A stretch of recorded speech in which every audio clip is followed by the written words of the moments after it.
देख रहे हैं इंडिया टीवी। आपके साथ मैं हूं प्राची पाराशर। पहलगाम में मारे गए हिंदुओं की आज 10वीं है। हिंदुस्तान बदला मांग रहा है। पुलवामा हो या उरी, पीएम मोदी का इतिहास रहा है कि 13वीं से पहले बदला पूरा करने का। और इस बार तो प्रधानमंत्री नरेंद्र मोदी ने तीनों सेना प्रमुखों को खुली छूट दे दी है। प्रधानमंत्री ने आतंकवादियों को मिट्टी में मिलाने का आदेश दे दिया है और टारगेट पर है आतंकी नंबर 1 हाफिज सईद। पीएम मोदी के आदेश के बाद पाकिस्तान में दहशत है और पाकिस्तान सरकार अपने प्यारे आतंकी सरगना की हिफाजत में जुट गया है। पाकिस्तान ने आतंकी सरगना हाफिज सईद की सिक्योरिटी बढ़ा दी है।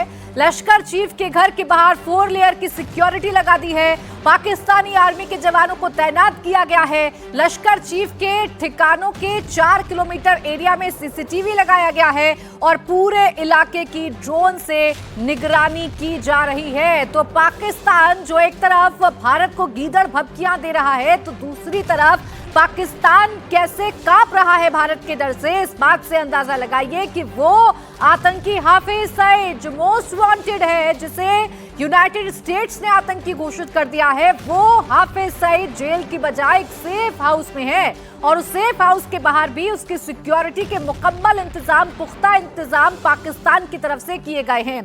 प्रधानमंत्री नरेंद्र मोदी ने आतंकियों के समूल सर्वनाश का आदेश दिया। इस बार पीएम मोदी ने टास्क भारत की आर्मी, नेवी और एयरफोर्स तीनों को दिया है, ताकि आतंकी चाहे तो जमीन में छिपे हों या समंदर में, आकाश में हो या पाताल में, जहां कहीं भी हो उसे ढूंढकर उसका खात्मा करना। मोदी के इसी आदेश से पाकिस्तान में दहशत है और आतंकी सरगना की सुरक्षा बढ़ा दी गई है। पाकिस्तान ने आर्मी के हथियारबंद जवानों को लश्कर चीफ हाफिज सईद की सुरक्षा में लगाया है, ताकि भारत के प्रहार से उसे बचाया जा सके।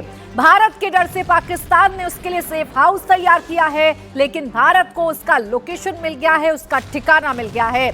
आतंकी सरगना हाफिज सईद इस वक्त लाहौर के जोहार टाउन इलाके में रह रहा है। जोहार टाउन का हाउस नंबर 116 ई ही उसका ठिकाना है, जहां वो अपने परिवार के साथ रह रहा है, जिसकी सिक्योरिटी पाकिस्तान आर्मी ने बढ़ा दी है, जिसकी जान बचाने की कोशिश पाकिस्तान अब कर रहा है, क्योंकि पाकिस्तान ये जानता है कि भारत बदला लेने में पीछे नहीं हटेगा और भारत सबसे पहले अपने दुश्मन नंबर 1 आतंकी हाफिज सईद को खत्म कर देगा। इसीलिए हाफिज सईद के घर के आसपास सिक्योरिटी जो है उसे पुख्ता कर दिया गया है, उसे कई लेयर में बांट दिया गया है। लाहौर के जोहार टाउन के जिस घर में हाफिज सईद रहता है वो कैसा है, उसकी सिक्योरिटी कैसी है, ये जानकर आप अचरज में पड़ जाएंगे कि किसी आतंकी को इतनी सिक्योरिटी भी दी जाती है क्या। लेकिन आतंकिस्तान ने अपने आतंकियों को इसी तरह की सिक्योरिटी देकर पनाह दे रखी है। ये जो तस्वीर इस वक्त आपकी टेलीविजन स्क्रीन पर चल रही है, ये तस्वीर आतंकी सरगना हाफिज सईद के घर की है, जो लाहौर के जोहार टाउन इलाके में है, जिसके घर के बाहर 4 लेयर सिक्योरिटी है। देखिए, अगर कोई भी हाफिज सईद के घर आता है तो सबसे पहले उसे बैरिकेडिंग के पास रुकना होता है। आर्मी के जवान उसकी जांच करते हैं, फिर वहां से वो आगे बढ़ता है, तब सिक्योरिटी का दूसरा लेयर है, आगे भी हथियारबंद जवान उसकी जांच करते हैं। फिर हाफिज का प्राइवेट आर्मी होती है तो उसकी जांच करती है और फिर उसके बाद जाकर वो शख्स हाफिज सईद के घर में एंट्री ले पाता है, हाफिज सईद के घर में घुस पाता है। इसीलिए पाकिस्तान आर्मी ने आतंकी सरगना हाफिज सईद की सुरक्षा को और ज्यादा बढ़ा दिया है। पाकिस्तान आर्मी के जवानों को डिप्लॉय किया गया है। 4 किलोमीटर के एरिया में सीसीटीवी लगाए गए हैं। ड्रोन से पूरे इलाके की निगरानी की जा रही है, ताकि हाफिज सईद को भारत के अटैक से बचाया जाए। 26/11 के मास्टरमाइंड, जिसमें 166 बेगुनाह लोगों की जान गई थी, उसे बचाया जाए। और इसी के लिए घर के आसपास की तस्वीरों को देखिए, हथियारबंद लोगों को देखिए, सादी वर्दी में सेना के जवानों को खड़ा कर दिया गया है। ब्रिगेडियर रैंक के जो अफसर हैं उन्हें हाफिज सईद के बाहर पर तैनात कर दिया गया है, ताकि हाफिज सईद को कोई नुकसान ना पहुंचा सके। लश्कर चीफ की सिक्योरिटी सिर्फ उसके घर तक ही सीमित नहीं, बल्कि वो जहां जाता है उसे पाकिस्तान सरकार वीवीआईपी सिक्योरिटी देती है। हाफिज सईद के काफिले की तस्वीर आइए आपको दिखाती हूं। हाफिज सईद की गाड़ी के आगे बड़ी संख्या में हथियारबंद जवान तैनात हैं, ठीक उसी तरह से जैसे किसी वीवीआई के काफिले में तैनात रहते हैं। उसी तरह लश्कर चीफ की सिक्योरिटी में भी पाक आर्मी के जवान तैनात हैं। आप तस्वीर देखिए, हाफिज की सिक्योरिटी में 3 स्टार वाले कई अफसर भी तैनात हैं, वॉकी टॉकी से लैस हैं, ताकि आगे के रूट की जानकारी जो है वो हासिल की जा सके। पहले हाफिज सईद की सिक्योरिटी में लोकल पुलिस और उसकी प्राइवेट आर्मी की तैनाती रहती थी, लेकिन अब आतंकी सरगना की सुरक्षा में पाकिस्तान सरकार ने पाकिस्तान आर्मी के जवान, एसएसजी के कमांडो को भी तैनात कर दिया है। यानी अब 4 लेयर की सिक्योरिटी है। पहले पाकिस्तान आर्मी के जवान, फिर एसएसजी के कमांडो, उसके बाद लाहौर की लोकल पुलिस और आखिर में हाफिज सईद की प्राइवेट आर्मी हाफिज सईद की सुरक्षा में तैनात है। वो हाफिज सईद जो आतंकी नंबर 1 है, वो हाफिज सईद जो आतंकियों को बढ़ाने के लिए टेरर फंडिंग करता है, उसकी हिफाजत पाकिस्तान कर रहा है। हाफिज सईद जो लश्कर का संस्थापक है, जिसका काम भारत में अपने गुर्गों की मदद से आतंकी हमले करवाना है, जिहाद के नाम पर मुसलमानों को भड़काना है, कश्मीर में अपने भाड़े के आतंकियों को भेजना है। इसलिए हाफिज सईद पाकिस्तान की सरकार को प्यारा है। पाकिस्तान में चाहे किसी की भी सरकार रही हो, हर किसी ने हाफिज सईद को सिक्योरिटी दी है, उसे वीवीआईपी ट्रीटमेंट दिया है। पाकिस्तान में आतंकी सरगना हाफिज सईद का क्या कद है, पाकिस्तान की सरकार उसे कितनी सिक्योरिटी देकर रखती है, इसका अंदाजा आप इस तस्वीर को देखकर लगा सकते हैं। देखिए, हाफिज सईद एक प्रोग्राम में जा रहा है। हाफिज सईद के पहुंचने से पहले पाकिस्तान के सुरक्षा बलों ने इलाके को सैनिटाइज कराया। उसकी सुरक्षा में हथियारबंद जवानों को तैनात किया जाता है, जैसे किसी सरकार के बड़े मंत्री या मुख्यमंत्री की सुरक्षा हो। लेकिन ये सुरक्षा एक आतंकवादी के लिए है, वो आतंकवादी जो बेगुनाहों की जान लेता है, जो जिहाद वाली मानसिकता को मुसलमानों को भड़काने के लिए इस्तेमाल करता है। हाफिज सईद की सुरक्षा के लिए पाकिस्तान सरकार ने उसके घर को टेम्परेरी जेल में कन्वर्ट कर दिया है, ताकि उससे कोई ना मिलने जा सके और ना ही उसकी सुरक्षा में कोई सेंध लगा सके। पाकिस्तान की आर्मी ने हाफिज के घर में टेम्परेरी कंट्रोल रूम भी तैयार किया है, ताकि पल पल की रिपोर्ट मिलती रहे, कहीं भारत ने कोई अटैक तो नहीं कर दिया, क्योंकि अभी भारत का दुश्मन नंबर 1 हाफिज सईद है। और जब देश के प्रधानमंत्री नरेंद्र मोदी ये कहते हैं कि कल्पना से परे सबका हिसाब किया जाएगा और पर्दे के पीछे बैठे हुए लोगों को भी निशाना बनाया जाएगा, जब रक्षा मंत्री ये कहते हैं, तो पाकिस्तान कांपने लगता है। पाकिस्तान चाहे हाफिज की कितनी भी सिक्योरिटी कर ले, लेकिन इस बार मोदी की आर्मी आतंकियों के आका का काम तमाम कर रहेगी। ठीक उसी तरह जिस तरह से अमेरिका ने अलकायदा के चीफ ओसामा बिन लादेन को मार गिराया था। अमेरिका ने अपने दुश्मन नंबर 1 ओसामा बिन लादेन को उसके घर में घुसकर मारा था, और इस ऑपरेशन को अमेरिका की नेवी की सील फोर्स ने अंजाम दिया था। ठीक इसी तरह भारत ने भी हाफिज का काम तमाम करने का प्लान बना लिया है, क्योंकि वो दुश्मन नंबर 1 है। उसने ही 2008 में मुंबई हमले को अंजाम दिलवाया, पाकिस्तान में बैठकर आतंक का प्लान बनाया, कश्मीर में आतंकी हमलों को यह अंजाम देता है। पहलगाम टेरर अटैक में भी हाफिज के लश्कर के आतंकियों का ही हाथ निकला, जिसके बाद पाकिस्तान को लग रहा है कि भारत इस बार अमेरिका की तरह ही कहीं ऑपरेशन को अंजाम ना दे दे और हाफिज सईद का खात्मा ना कर दे। इसीलिए उसकी सिक्योरिटी पाकिस्तान ने बढ़ा दी है और पाकिस्तानी आर्मी को आतंकी हाफिज सईद की सुरक्षा में तैनात कर दिया गया है।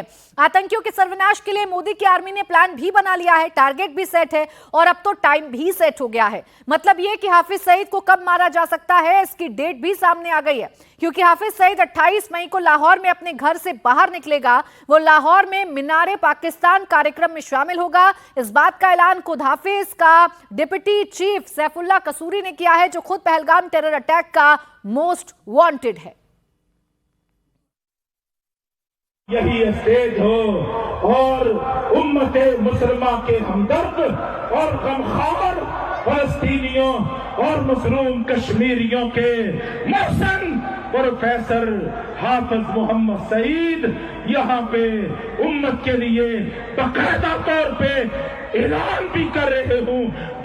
इंशाअल्लाह वो वक्त आएगा, ये अल्लाह का शेर आजाद होगा और ये उम्मत की आजादी की पहली नवीद होगी। और इंशाअल्लाह हम यकीन रखते हैं वो वक्त आएगा और इंशाअल्लाह फिर ऐसा वक्त आएगा, एक ऐसी जिहाद की आंधी और तूफान चलेगी जो कुफर और जुल्म की हर अलामत और निशानी को इंशाअल्लाह मिटा दे।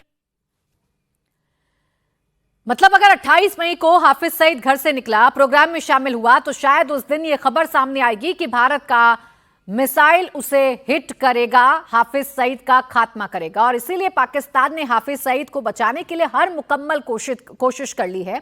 वो हाफिज सईद जो आतंकी गतिविधियों में इन्वॉल्व रहता है, वो हाफिज सईद जिसे जेल में डालने का दावा तो पाकिस्तान ने किया, लेकिन उसे सेफ हाउस में रख लिया और उस सेफ हाउस को पनाहगाह बना दिया है, सबसे सुरक्षित पनाहगाह बना दिया है हाफिज सईद का, क्योंकि 4 लेयर सिक्योरिटी को उसके घर के बाद तैनात किया गया है। अब इंडिया के एक्शन की बात करें, जिसे देखकर पाकिस्तान थर-थर कांप रहा है। इंडियन आर्मी, एयरफोर्स और नेवी की ताकत देखकर पाकिस्तान से लेकर आतंकियों के आकाओं के होश उड़े हुए हैं। अरब सागर में इंडियन नेवी इस समय एक वॉर एक्सरसाइज कर रही है। ये वॉर एक्सरसाइज ठीक पाकिस्तानी नेवी के सामने हो रही है। पाकिस्तानी नौसेना को इंडियन नेवी अपनी ताकत का पूरा एहसास करा रही है। पाकिस्तानी नेवी से भारतीय नेवी की वॉर एक्सरसाइज की 85 नॉटिकल माइल्स है। Anti ship, anti aircraft firing की प्रैक्टिस की जा रही है। समंदर के बीच गोले बरस रहे हैं और ऐसी तस्वीरें पाकिस्तान के मन में खौफ, बहुत ज्यादा खौफ पैदा कर रही हैं और इसीलिए पाकिस्तान बौखलाया हुआ है, डरा हुआ है, सहमा हुआ है। उसे समझ नहीं आ रहा कि आकाश से या जल से या धरती से भारत कहां से प्रहार करेगा। पाकिस्तान के समझ से परे है और इसीलिए पाकिस्तान थर-थर कांप रहा है, बौखला रहा है, क्योंकि ये तस्वीर जो भारत के पराक्रम की तस्वीर है, भारत के शौर्य की तस्वीर है, भारत की नेवी की तस्वीर है, दुश्मन मुल्क पाकिस्तान को डराने के लिए काफी है। वो पाकिस्तान जो आतंकियों को पनाह देता है, वो पाकिस्तान जो आतंकवाद को अपनी सरजमी पर फलने फूलने देता है और निहत्थे लोगों की जान लेता है।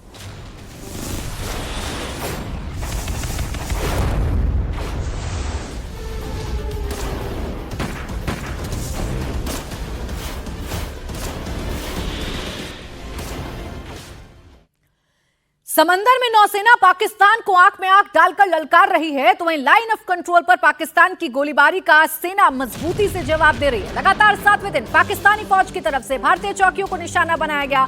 उरी अखनूर कुपवाड़ा सेक्टर में पाकिस्तानी सेना ने फायरिंग की, जिसका भारत ने मुंहतोड़ जवाब दिया। इससे पहले पाकिस्तान ने कल सुंदरबनी नौशेरा सेक्टर में भारतीय चौकियों को निशाना बनाया था। तो फिलहाल बौखलाए हुए पाकिस्तान को कुछ सूझ नहीं रहा, इसीलिए वो लगातार एलओसी पर फायरिंग कर रहा है, वो लगातार अपनी बौखलाहट को दिखा रहा है। लेकिन एलओसी पर तैनात भारतीय सेना के जवान पाकिस्तान को मुंहतोड़ जवाब दे रहे हैं। मोदी सरकार पाकिस्तान की कमर तोड़ते जा रही है। पहले सिंधु समझौता रद्द किया, वीजा कैंसिल हुए और अब एक फैसले से पाकिस्तान की एयरलाइंस को ऐसा घाटा होने जा रहा है जिससे उबरना भी मुश्किल होगा। भारत ने पाकिस्तान की हवाई घेराबंदी शुरू कर दी है। भारत ने पाकिस्तान के लिए एयर स्पेस को बंद कर दिया है। ये प्रतिबंध 23 मई तक जारी रहेगा। पाकिस्तान की एयरलाइंस और मिलिट्री प्लेन अब भारतीय एयर स्पेस से होकर नहीं गुजर पाएंगे और ये भारत का फैसला पाकिस्तान को कई स्तर पर तोड़ेगा। कई स्तर पर पाकिस्तान को नुकसान होगा। एक तरफ पानी पाकिस्तान का रोका जा रहा है, वो पाकिस्तान जो अपने आवाम को खाने के लिए सामान मुहैया नहीं कर पा रहा, वो पाकिस्तान जो दुनिया में अलग थलग पड़ चुका है, वो पाकिस्तान जिसके आतंकवाद का चेहरा दुनिया के सामने आ रहा है, अब उस पाकिस्तान का एयर स्पेस भी भारत ने बंद कर दिया है। यानी भारतीय एयर स्पेस से होकर उसका कोई भी विमान नहीं गुजरेगा। भारत के इस स्ट्राइक से पाकिस्तान को क्या नुकसान होगा, ये आपको समझा देती हूँ। भारत के इस फैसले से पाकिस्तान की एयरलाइंस को काफी नुकसान उठाना पड़ेगा। पाकिस्तान के विमानों को अब लंबा चक्कर लगाना पड़ेगा। अगर पाकिस्तान के किसी विमान को अब बांग्लादेश जाना है तो वो भारत के एयर स्पेस से होकर नहीं गुजर पाएगा, उसे काफी लंबा चक्कर लगाकर जाना होगा। इससे समय बढ़ेगा और ईंधन भी ज्यादा लगेगा, जिसकी सीधी मार पैसेंजर्स पर होगी, क्योंकि ऐसे में विमान कंपनियां टिकटों के दामों में इजाफा कर देंगी और वो पाकिस्तान जहां पहले ही इकोनॉमी ध्वस्त हो चुकी है, जहां पहले ही गरीबी पसरी हुई है, ऐसे में पाकिस्तानी आवाम की पॉकेट पर इसका असर पड़ेगा। सीधे तौर पर पाकिस्तान की इकोनॉमी पर इसका असर पड़ेगा। पहलगाम हमले की एनआईए जांच जो है वो भी तेज हो गई है। पहलगाम हमले पर चौतरफा अटैक इस वक्त पाकिस्तान पर किया जा रहा है। तो ये हमला हुआ कैसे, आतंकी अपनी साजिश में कामयाब हो कैसे गए, ये सुरक्षा एजेंसियां पता लगा रही हैं। एनआईए की टीम ने कल फॉरेंसिक टीम के साथ मिलकर सबूत जुटाए। तो आज एनआईए के डीजी सदानंद दाते पहलगाम पहुंचे, अपनी टीम के साथ बाइसरन घाटी गए, अभी तक की जांच की डिटेल ली, घटनास्थल का दौरा किया। उनके साथ एनआईए के सीनियर अधिकारी भी मौजूद रहे।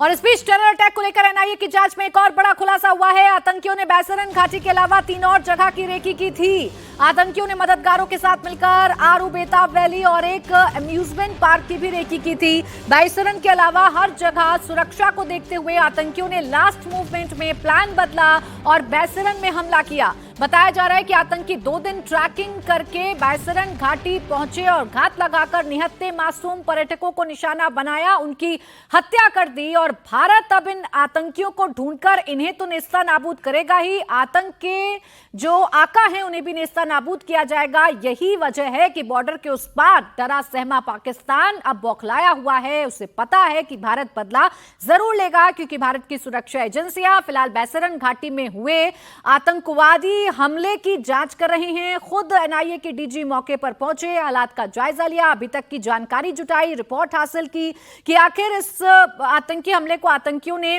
कैसे अंजाम दिया। जानकारी यह है कि 3 जगहों की रेकी आतंकियों की तरफ से की गई थी, लेकिन बायसरन घाटी में सुरक्षा बलों की तैनाती ना होना आतंकियों के मंसूबों को भा गई और आतंकियों ने बायसरन घाटी में छिपकर मासूम पर्यटकों को निशाना बनाया। पहलगाम टेरर हमले में जांच के दौरान कई बड़े खुलासे हुए हैं और उन खुलासों के आधार पर एनआईए की टीम जो है वो लगातार इस पूरे मामले की तहकीकात कर रही है।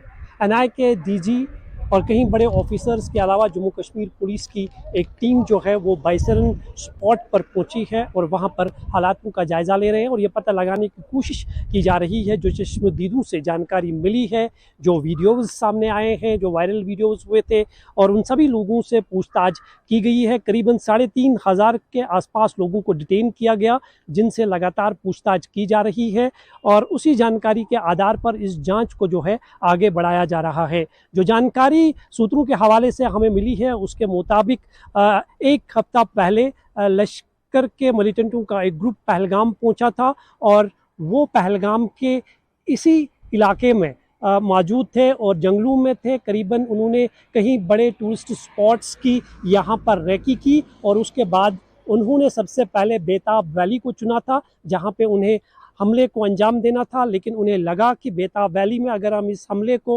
अंजाम देते हैं तो सिक्योरिटी फोर्सेस की नज़रों से बचकर निकलना शायद नामुमकिन होगा, इसलिए उन्होंने अपने इस प्लान को चेंज किया और ओजीडब्ल्यू की मदद से वो यहाँ से फिर बायसरन के उस इलाके में पहुंचे जो पूरी तरह से जंगलों से भरा हुआ है। यहाँ से बायसरन का वो इलाका करीबन 5 किलोमीटर दूर है। ये वो रास्ता जाता है जो बायसरन की ओर जाता है और ये मेरे सामने आप ये बायसरन की वो पहाड़ियाँ देख सकते हैं, घने जंगल है। इन्हीं घने जंगलों का रास्ता इख्तियार करके वो मिलिटेंट्स जिनकी संख्या 6 बताई जा रही है, जिसमें 4 विदेशी मिलिटेंट पाकिस्तानी मूल के हैं, 2 लोकल मिलिटेंट कमांडर्स हैं और 5 ओजीडब्ल्यू की मदद से इस पूरे इलाके की जो बेताब वैली और आड़ू, ये मेरे सामने आप देख सकते हैं, ये रास्ता जो है मेरे सामने जो पहाड़ियाँ आपको दिख रही है ये आड़ू और बेताब वैली की पहाड़ियाँ हैं और यही पहाड़ियाँ सामने से कनेक्ट हो जाती है बायसरन घाटी से और बायसरन वैली जो है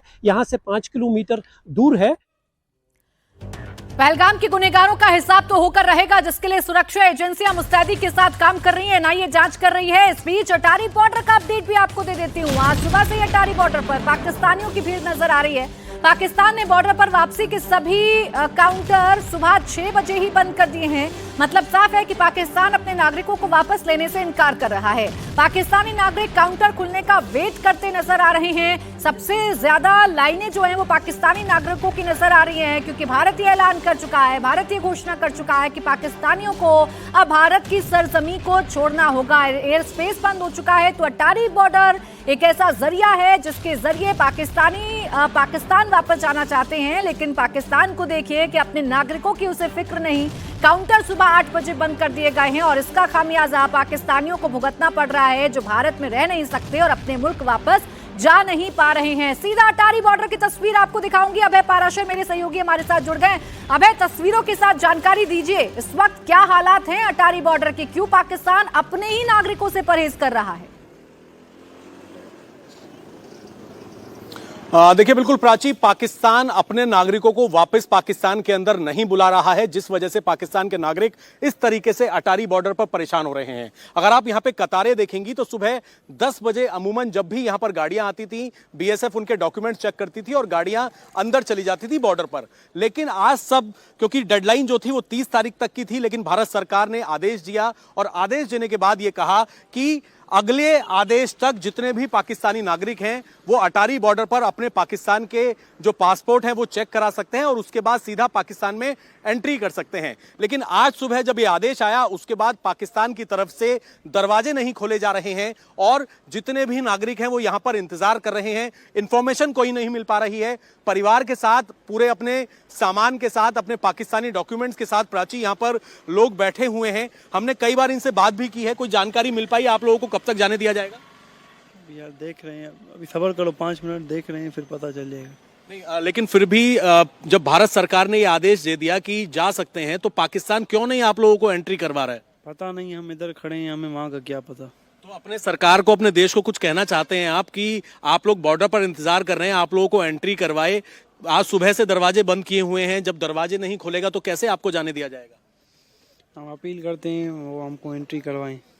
तो कहाँ जाना है आपको पाकिस्तान में? कराची। और यहाँ कब से आए हुए थे आप? 1 हफ्ता पहले। 1 हफ्ता। तो देखिए प्राची परिवार के साथ यहाँ पर 1 हफ्ता पहले आए हुए थे। इनकी माता मौजूद हैं और इनके परिवार के लोग भी मौजूद हैं। कुछ कहना है पाकिस्तान गवर्नमेंट से? आप लोगों को सुबह से यहाँ पे वेट करवाया जा रहा है, दरवाजे बंद कर दिए हैं। तो सुबह से आप लोगों को कोई इंफॉर्मेशन, कोई मैसेज किसी तरह का नहीं मिला, कोई कुछ अभी तक नहीं पता। तो ऐसा क्यों कर रही है पाकिस्तान की सरकार? क्यों अपने नागरिकों को एंट्री नहीं करने दे रही है?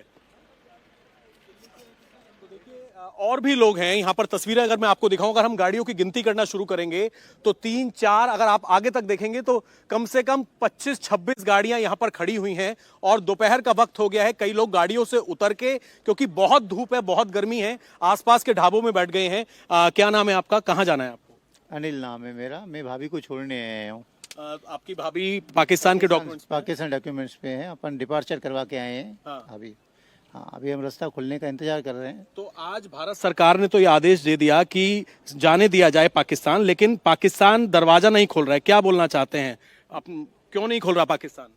नहीं, ये आइडिया नहीं है हमको। बस अब आश्वासन दिया गया है हमको कि जल्दी खोला जाएगा। दोनों देशों की बात चल रही है तो खुल जाएगा। हम दोनों देशों के थैंक्सफुल रहेंगे। जिससे खुल जाएगा तो हम दोनों देश के थैंक्सफुल रहेंगे। कब आई थी आपकी भाभी यहाँ पर पाकिस्तान के पासपोर्ट पे? कब आई थी? अभी 2 महीने पहले आए थे वो। 2 महीने पहले? हाँ जी, हाँ जी। तो ये बताइए कि आज सुबह एक नया आदेश जो है वो सरकार ने दिया। पहले 30 तारीख डेडलाइन थी, लेकिन अब उसको अगले आदेश तक बोल दिया। सभी जा सकते हैं अटारी बॉर्डर से जिनके पास वैलिड डॉक्यूमेंट्स हैं। लेकिन अब पाकिस्तान सुबह से दरवाजा बंद करके बैठा है। तो ये कैसा देश है, कैसा मुल्क है कि अपने ही नागरिकों को नहीं अंदर जाने दे रहा? ऐसी कोई हमको जानकारी नहीं है। हमको बस बोला गया है कि दोनों के बस जैसी बात हो जाएगी हम आपको छोड़ देंगे। हमको आश्वासन दिया गया है कि हमको जल्दी आपको छोड़ देंगे। तो आज सुबह कितने घंटों से इंतजार कर रहे हैं? हमको अभी 2-2.5 घंटे हुए हैं। तो हमको आश्वासन दिया गया है जैसे हो गया इनका डॉक्यूमेंटेशन का तो चालू कर देंगे। पाकिस्तान में कहाँ रहते हैं आप? हम सिंध में रहते हैं। सिंध में। क्या नाम है आपका? माला देवी। ठीक है, अब है किसी को कोई आइडिया नहीं है, इन पाकिस्तानी नागरिकों को कोई आइडिया नहीं है कि इनका ही मुल्क इन्हें वापस क्यों नहीं ले रहा है, काउंटर बंद क्यों कर दिए गए हैं। शुक्रिया आपका तमाम जानकारी के लिए। तो भारत के हुंकार से पाकिस्तान में हाहाकार मचा है। पाकिस्तान को भारत के अटैक का खौफ सता रहा है। आतंकी फैक्ट्री चलाने वाले पड़ोसी मुल्क को डर है कि कहीं भारतीय सेना कभी भी हमला कर सकती है। इस बीच पाकिस्तान ने खौफ में 1 महीने के लिए कराची से लाहौर रूट पर एयर स्पेस बंद कर दिया है। सुबह 4 बजे से 8 बजे तक एयर स्पेस बंद रहेगा। वहीं पाकिस्तानी आर्मी भी बौखलाहट में है, किसी भी तरह खुद को बचाना चाहती है, इसीलिए खुद को तैयार दिखाने का ड्रामा किया जा रहा है। पाकिस्तानी आर्मी ने फायर ड्रिल किया, वहीं पीओके में मदरसे बंद कराए गए। पाकिस्तान दहशत में है कि भारतीय सेनाएं आतंक के ठिकानों को कभी भी नेस्ता नाबूद कर सकती हैं, इसीलिए वो दुनिया से मदद की भीख मांग रहा है। अंदर ही अंदर पाकिस्तान के हुक्मरानों को भारतीय सेनाओं का खौफ सता रहा है, इसीलिए वो गीदड़ भभकी दे रहे हैं। हालांकि कई पाकिस्तानी नेताओं ने सच स्वीकार कर लिया है और भारत के किसी बड़े एक्शन से पहले ही सरेंडर कर दिया है। पाकिस्तान हिंदुस्तान की धमक देखकर ही घुटनों पर आ गया। प्रधानमंत्री शहबाज शरीफ से लेकर उसके मंत्रियों के चेहरे का रंग उड़ा हुआ है, लेकिन पाकिस्तान अपनी फितरत के मुताबिक गीदड़ भभकी देने से बाज नहीं आ रहा। पाकिस्तान के मंत्री कह रहे हैं कि अगर युद्ध हुआ तो इससे भारत को ज्यादा नुकसान होगा, क्योंकि उनके पास खाने के लिए कुछ है नहीं। पाकिस्तान को तबाही का डर सता रहा है और पहले से ही कहा जा रहा है कि इसका जिम्मेदार भारत होगा। भारत का एक्शन अभी शुरू भी नहीं हुआ, लेकिन पाकिस्तानी हुक्मरान अंजाम की बात कर रहे हैं। इससे साबित होता है कि पाकिस्तानी नेताओं को इस वक्त हिंदुस्तान हिंदुस्तान के खौफ में नींद तक नहीं आ रही है, उनकी नींद उड़ी हुई है। पाकिस्तान के नेता एक तरफ से डर से कांप रहे हैं तो दूसरी तरफ कपकपाती आवाज में ही सही लेकिन भारत को गीदड़ भभकी देने से नहीं चूक रहे। पाक के प्लानिंग एंड डेवलपमेंट मिनिस्टर एहसान इकबाल ने कहा कि अगर युद्ध होता है तो इससे ज्यादा नुकसान भारत को होगा। पाकिस्तान के मंत्री ने कहा कि अगर भारत पाकिस्तान का 4 आने नुकसान करेगा तो भारत का 10 आने नुकसान होगा। भारत एक अनप्रोवोक्ड लाइन ऑफ कंट्रोल पे एग्रेशन कर रहा है, उसकी फौज की मूवमेंट हो रही है जिससे कि आप अंदाजा कर सकते हैं कि वो बॉर्डर्स की तरफ गैर मामूली नकलो हरकत कर रहे हैं। तो इसलिए इस चीज को डिस्काउंट नहीं किया जा सकता। हमें हर मुमकिन सूरत हाल के लिए तैयार रहना है, लेकिन मैं फिर कहूंगा कि हमारी अव्वलीन ख्वाहिश यही है कि हम किसी ऐसी सूरत हाल को पैदा ना होने दें जिसकी पाकिस्तान को कीमत कम देनी पड़ेगी और भारत को ज्यादा देनी पड़ेगी। भारत ये ना समझे कि वो पाकिस्तान का अकेला नुकसान कर सकता है। अगर वो पाकिस्तान का 4 आने नुकसान करेगा तो भारत का कम से कम 10 आने नुकसान होगा इंशाल्लाह। ये डर इस वजह से है क्योंकि पाकिस्तान जानता है कि पहलगाम में हुए आतंकी हमला का बदला लेने के लिए मोदी की फोर्स तैयार है और इसी तैयारी से पाकिस्तान दहशत में है, इसीलिए वो गीदड़ भभकी देने में जुटा हुआ है। पाकिस्तान के मंत्री अताउल्लाह तरार ने यहां तक कह दिया है कि भारत अगले 24 से 36 घंटे के भीतर अटैक करने वाला है। पाकिस्तान की सरकार को अच्छी तरह से मालूम है कि अगर भारत ने अटैक किया तो पाकिस्तान में तबाही निश्चित है, इसीलिए पाकिस्तान बार बार यही कह रहा है कि मुंहतोड़ जवाब दिया जाएगा। पाकिस्तान जो है वो अपना दिफा करना जानता है, अपनी टेरिटोरियल इंटेग्रिटी का दिफा करना जानता है और मुकम्मल तौर पे पाकिस्तान मजबूती के साथ अपने किसी भी इलाके को उसकी डिफेंस में उसका भरपूर जवाब देगा भारत को और मुंह तोड़ जवाब देगा कि हम किसी भी सिचुएशन में अपना दिफा करेंगे, मुकम्मल तौर पे करेंगे और हम तैयार हैं। और देखिए हम तैयार हैं और हमें मत आजमाया जाए। और जब भी माजी में भी हमें आजमाया गया है तो हमने भरपूर तरीके से जवाब दिया है और दुश्मन को बहुत शर्मिंदगी हुई है, बड़ी उसको नमोशी उठाना पड़ी है। वाकये को एक वजह बना के, एक वाकये को जवाब बना के जिसका पाकिस्तान से कोई ताल्लुक नहीं है, वो हमलावर होना चाहते हैं तो ये शौक पूरा करके देख लें। पाकिस्तान की तरफ से जो रिस्पॉन्स आएगा कभी जुर्रत नहीं करेंगे पाकिस्तान को मैली आंख से देखने का। पाकिस्तान की तरफ जो भी हाथ बढ़ा तो पाकिस्तान उसका ऐसा जवाब देगा कि इनकी नस्लें याद रखेंगी। Make no mistake, let there be no doubt कि पाकिस्तान की तरफ बढ़ते हुए हाथों को मुकम्मल तौर पे हम निपटना जानते हैं और भरपूर मुंह तोड़ जवाब देना जानते हैं।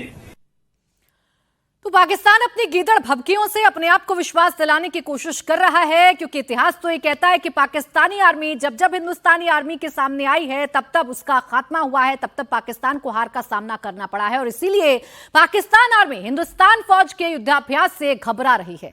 लेकिन अधिकारी भारत को गीदड़ भभकी देकर सेना का थोड़ा मनोबल बढ़ाना चाहते हैं। पाकिस्तानी आर्मी के लेफ्टिनेंट जनरल और IPSR के DG अहमद शरीफ चौधरी ने भी एटम बम वाली गीदड़ भभकी दी है। IPSR के DG अहमद शरीफ चौधरी का कहना है कि भारत से जंग के लिए पाकिस्तान की आर्मी तैयार है। साथ ही ये भी कहा कि जंग की शुरुआत भारत करेगा लेकिन खत्म पाकिस्तान करेगा। फौज है, चाहे फजाइया है, चाहे नेवी है, चाहे बाकी तमाम दिफा से ताल्लुक रखने वाले इदारे हैं, वो हमा वक्त हर वक्त अपनी तैयारी में मसरूफ है। So we are everywhere all the time. We are ready and we are prepared to take on all sort of challenges. Military confrontation का रास्ता अगर उन्होंने चुनना है तो ये उनकी चॉइस है। आगे ये किधर जाता है ये फिर हमारी चॉइस है। तो एक तरफ पाकिस्तान के नेता और अफसर हिंदुस्तान को चैलेंज दे रहे हैं तो दूसरी तरफ शहबाज के कई मंत्री असलियत से वाकिफ हैं। उन्हें हिंदुस्तान के अटैक का खौफ है और जंग से पहले ही वो सरेंडर कर रहे हैं। पाकिस्तान के डिप्टी प्रधानमंत्री से लेकर रक्षा मंत्री तक कह रहे हैं कि भारत कुछ घंटे बाद पाकिस्तान पर हमला कर सकता है। पाकिस्तान के प्रधानमंत्री शहबाज शरीफ के सलाहकार ने तो खुद ही ये तक स्वीकार कर लिया है कि भारत की ताकत पाकिस्तान से 5 गुना है और वो सैन्य ताकत में भारत के सामने कहीं नहीं टिकते। पाकिस्तान के रक्षा मंत्री की इस वक्त हवा टाइट है। भारत को गीदड़ भभकी देने वाला ख्वाजा आसिफ को भारत के हमले का डर सता रहा है।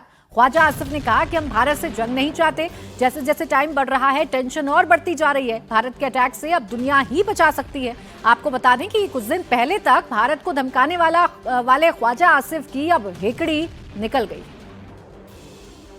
इस वक्त जिस तरह टाइम गुजर रहा है तो इसके खतरात जो हैं वो बढ़ रहे हैं, कम नहीं हो रहे। बहरहाल इंटरनेशनल कम्युनिटी भी इस भागदौड़ में लगी हुई है कि कोई दोस्त ममालिक भी, इस खित्ते के ममालिक भी, बड़ी ताकतें भी, कि ये क्लैश की सूरत हाल जो है अवर्ट हो जाए। क्लैश किस किस्म का होगा, क्या उसकी टाइमिंग होगी, ये तो डिपेंड करता है। हमने तो अगर वायलेशन अगर होती है तो हमने तो रिस्पॉन्ड करना है। इसके अलावा पाकिस्तान के डिप्टी प्रधानमंत्री खुद कह रहे हैं कि वो भारत के साथ युद्ध नहीं कर सकते। पाकिस्तान के डिप्टी पीएम इशहाक डार ने कहा कि भारत के साथ अगले 36 घंटे में जंग कंफर्म है। इशहाक डार ने एक चैनल के साथ बातचीत में कहा कि खबर उन्हें बड़े पक्के सोर्स से मिली है। डार ने इस दौरान ये भी कहा कि वो भारत के साथ जंग नहीं चाहते और भारत के साथ डील करने को तैयार है। जहां तक 24 से 36 घंटे का सवाल है, ये it was based on credible Intel information, so we thought that it would be appropriate late night it should made public, and that's why the information minister gave this statement. It was in the knowledge of the entire leadership, both civil and military. Any attempt to stop or divert the flow of water belonging to Pakistan as per the Indus Water Treaty and the usurpation of the rights of the low riparian will be considered as an act of war. It is equivalent to an attack on the people of Pakistan and its economy. कुल मिलाकर हिंदुस्तान के नाम की दहशत पाकिस्तान के दिल में घर कर गई है। इस बीच पाकिस्तान ने अपने आईएसआई चीफ को नया एनएसए नियुक्त किया है। लेफ्टिनेंट जनरल आसिम मलिक पाकिस्तान के नए एनएसए बनाए गए हैं। साल 2022 से ही पाकिस्तान में राष्ट्रीय सुरक्षा सलाहकार का पद खाली था, लेकिन अब उसे इस पद पर कोई और नहीं मिला तो आईएसआई प्रमुख को इस कुर्सी पर बैठा दिया। हिंदुस्तानी फौज की टंकार से ही पाकिस्तान थरथर कांप रहा है। पाकिस्तान जानता है कि उसके खुद के बस का तो कुछ है नहीं, इसलिए अब वो दुनिया के सामने गिड़गिड़ा रहा है। अमेरिकी विदेश मंत्री मार्को रूबियो ने पाकिस्तान के पीएम शहबाज शरीफ से फोन पर बात की। इस दौरान शहबाज शरीफ गिड़गिड़ाते नजर आए। शहबाज शरीफ ने रूबियो से कहा कि वो भारत के साथ जंग को रोके, लेकिन मार्को रूबियो ने शहबाज शरीफ से साफ शब्दों में कहा कि पाकिस्तान पहलगाम हमले की जांच में भारत का सहयोग करे। अमेरिकी फॉरेन मिनिस्टर ने भारत के विदेश मंत्री एस जयशंकर से भी बात की, जिसमें भारत ने अपना स्टैंड क्लियर कर दिया। आतंकवाद के खिलाफ जीरो टॉलरेंस की बात करते हुए एस जयशंकर ने हमले के गुनहगारों को कड़ी सजा देने की बात कही। आतंकवाद के खिलाफ भारत के एक्शन में अमेरिका ने मिलकर साथ देने का वादा भी किया है।